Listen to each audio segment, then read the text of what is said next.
اللہ تعالیٰ اس رات کی رحمتیں برکتیں ہمیں نصیب فرمائے۔ اصل میں اللہ نے بخشش کے بہانے رکھے ہیں، کوئی شرابی ہے، کوئی زانی ہے، کوئی قاتل ہے، کوئی ماں باپ کا نافرمان ہے، کوئی مشرک ہے، کوئی متکبر ہے، کوئی سود خور ہے، کوئی رشوت خور ہے۔ ایک دفعہ آج کہہ دے، کل کی رات کہہ دے گا کہ یا اللہ میری توبہ، تو اللہ کی قسم اگر اس کے گناہ زمین سے لے کر آسمان کی چھت تک بھی ہوں گے نا، تو ایک آدھے بول پر یا اللہ معاف کر، اللہ سارے معاف فرما دے۔ 15 شعبان کے مختلف نام علماء نے رکھے ہیں: شب برات، شب مغفرت، شب رحمت، شب برکت۔ حدیث پاک میں اس کا کوئی نام نہیں ہے۔ حدیث پاک میں ہے لیلۃ نصف من شعبان، 15 شعبان کی رات کو عائشہ فرماتی ہیں میں اٹھی تو آپ بستر پر نہیں تھے، تو میں ڈھونڈنے نکلی تو آپ جنت البقیع میں پہنچے ہوئے تھے، تو آپ نے دیکھ کر کہا عائشہ میں تو بقیع والوں کے لیے آیا تھا دعا کرنے۔ پھر آپ نے فرمایا آج کی رات وہ رات ہے جس میں اللہ تبارک و تعالی بنو کلب ایک قبیلہ ہے جن کے پاس بھیڑ بکریاں بہت زیادہ تھیں، کہا عائشہ جتنی بنو کلب کی بھیڑ بکریوں کے جسم پر بال ہیں ان بالوں کی تعداد کے برابر اللہ تعالیٰ اپنے بندوں کو مغفرت فرماتا ہے، جہنم سے خلاصی فرماتا ہے۔ اس پر شب برات اور شب مغفرت علماء نے اس کا نام رکھا، میرے نبی کی زبان سے یہ نام نہیں نکلا۔ تو اس کی یہ فضیلت ہے کہ اس میں اللہ تعالیٰ کی طرف سے بخشش کا نزول ہوتا ہے۔ باقی یہ جو کہتے ہیں کہ اس میں فرشتہ اترتا ہے اور سارے سال کا بجٹ بتاتا ہے اور سارے سال کے واقعات، یہ کسی حدیث میں میری نظر سے نہیں گزرا۔ سورہ دخان میں فیہا یفرق کل امر حکیم کا جو آیت آتی ہے، تو اس سے پہلے کی آیت شب برات کی نفی کرتی ہے، انا انزلناہ فی لیلۃ مبارکۃ، کہ ہم نے اس سے مبارک رات میں اتارا قرآن پاک۔ تو قرآن پاک تو لیلۃ القدر میں اترا ہے، تو اگر کوئی کسی قسم کے اعلانات ہوتے ہیں تو پھر شب قدر میں ہوتے ہیں، اس رات میں نہیں ہوتے۔ دوسرا یہ ہے کہ اس کے روزے اور بندگی کے بارے میں، شب قدر کی اللہ کے واسطے میری بات دھیان سے سنو، اللہ کی قسم کوئی خاص عبادت میرے نبی نے نہیں بتائی، لیلۃ القدر کی کوئی خاص عبادت میرے نبی نے نہیں فرمائی۔ حضرت عائشہ رضی اللہ عنہ نے پوچھا یا رسول اللہ اگر مجھے لیلۃ القدر نصیب ہو تو میں کیا کروں؟ کہا یہ دعا پڑھو، اللہم انک عفو تحب العفو فاعف عنی، اللہ تو معاف کرنے والا ہے، معافی کو پسند فرماتا ہے، مجھے معاف فرما۔ تو میرے نبی کی عبادت وہی 11 رکعت تہجد کے نوافل تھے، چاہے وہ شب قدر تھی، چاہے وہ شب برات تھی، چاہے وہ شب جمعہ تھی۔ تو اب اس کے نام پر لوگوں نے کیا کیا خرافہ، چونکہ ہم قرآن اور حدیث سے نہیں جڑے، کتابیں لکھی ہوئی ہیں، کس نے لکھی، اس کی سند کیا ہے، اس کی تمیز ہی کوئی نہیں ہے، تو وہ پھر بہت ہی زیادہ 4 رکعت پڑھو، پہلی رکعت میں یہ پڑھو، دوسری میں یہ پڑھو، تیسری میں یہ، چوتھی میں یہ سب بدعات ہیں، ان کا کوئی تعلق نہیں میرے نبی کے کسی بھی فرمان سے۔ میرے نبی نے صرف عبادت کا فرمایا ہے، عبادت تو شب قدر میں بھی کوئی خاص عمل نہیں۔ اور دوسری بات یہ کہ اگر آپ نے عبادت کرنی ہے تو مسجد نہیں گھر، مسجد نہیں گھر، مسجد نہیں گھر۔ میرے نبی نفلی بندگی گھر میں ادا فرماتے تھے۔ اب شب برات میں صلاۃ تسبیح کی جماعت ہو رہی ہوتی ہے، یہ کتنی بڑی نادانی کی بات ہے۔ نفلوں کی تو جماعت ہی نہیں ہوتی، تو یہ صلاۃ تسبیح کی جماعت کروا رہے ہوتے ہیں۔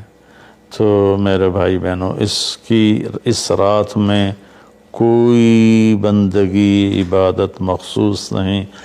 ہاں، آپ تہجد کے نوافل پڑھیں، ساری رات پڑھیں، آپ قرآن کی تلاوت کریں، ساری رات کریں، آپ اللہ کا ذکر فرمائیں، ساری رات فرمائیں، آپ دعا مانگیں، چاہے ساری رات مانگیں۔ یہ مخصوص اعمال یہ ہیں: نماز، تلاوت، ذکر اور دعا، اور آنسوؤں کے ساتھ۔ اپنی کھیتی کو پانی نہ لگے تو سوکھ جاتی ہے، ایسے ہی دل میں بھی ایک کھیتی آباد ہے ایمان کی، اسے آنسوؤں کے چند قطرے ہی سمندر کی طرح سیراب کر دیتے ہیں۔ تو آنسوؤں کے ساتھ نہ ہو تو کم از کم رونے والی کیفیت ہو۔ تو یہ تو اتنا سا شب برات ہے۔ روزے کے بارے میں جو ابن ماجہ کی روایت ہے، قوموا لیلہا وصوموا شہرہا، یہ روایت بہت شدید ضعیف ہے، اور علامہ البانی رحمۃ اللہ علیہ نے اس کو موضوع قرار دیا ہے۔ تو اس میں روزہ اس نیت سے رکھنا کہ میرے نبی کی سنت ہے، یہ غلط ہے، اس طرح یہ بدعت بن جائے گا۔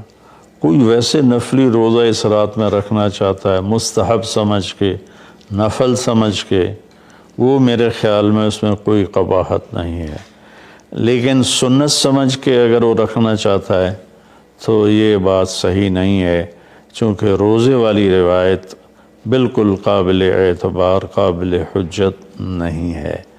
اس میں تمام محدثین کا اتفاق ہے کہ یہ روایت شدید ضعیف ہے، اور شدید ضعیف سے استدلال نہیں ہوتا، اس کو حجت نہیں بنایا جاتا۔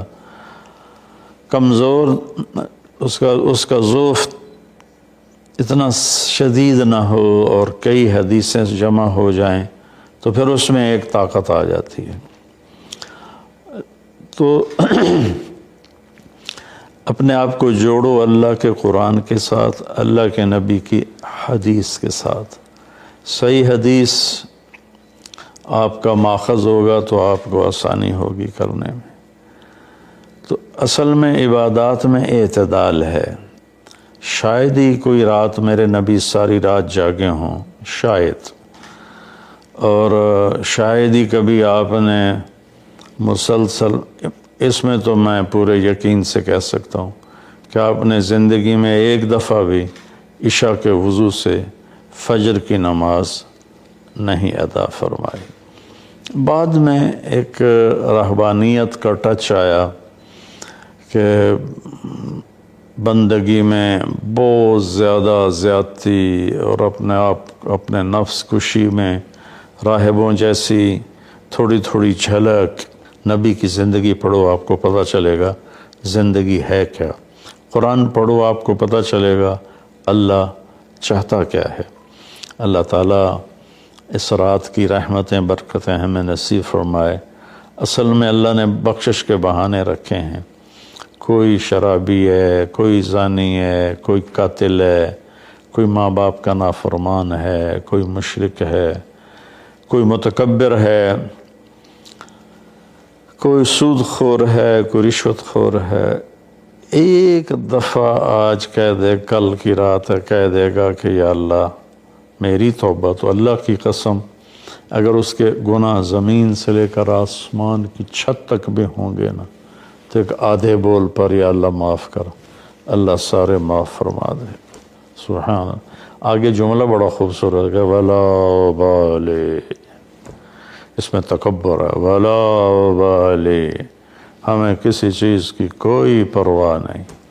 تو کسی نافرمان کو حقیر نہ جانو، اور کبھی اپنی نیکی پہ تکبر نہ کرو۔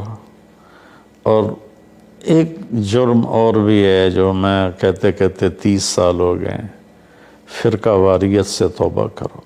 اپنے فرقے پہ جمے رہو، لیکن دوسروں سے نفرت، سلام بھی نہ کرنا، جنازہ بھی نہ پڑھنا، حرم شریف میں جا کر بھی نمازیں نہ پڑھنا۔ اچھا اللہ کے واسطے آج بہت اویئرنیس ہو چکی ہے، تو مہربانی کرو، امت بنو، محبت کرو، ایک دوسرے سے ملو جلو، ہم امت بن کے چلیں، اختلاف رائے کے فیصلے آخرت میں ہو جائیں گے۔ قُلْ كُلٌّ يَعْمَلُ عَلَى شَاكِلَتِهِ فَرَبُّكُمْ أَعْلَمُ بِمَنْ هُوَ أَهْدَىٰ سَبِيلًا۔ ایسی اس میں جو دیگیں چڑھائی جاتی ہیں، خیرات کی جاتی ہے، یہ بھی بدعت سنت سمجھ کے کوئی کرے گا تو بدعت ہے، ویسے فی سبیل اللہ کوئی دیگ کرنا چاہتا ہے تو ٹھیک ہے۔ اللہ تعالی ہمیں عمل کی توفیق بخشے۔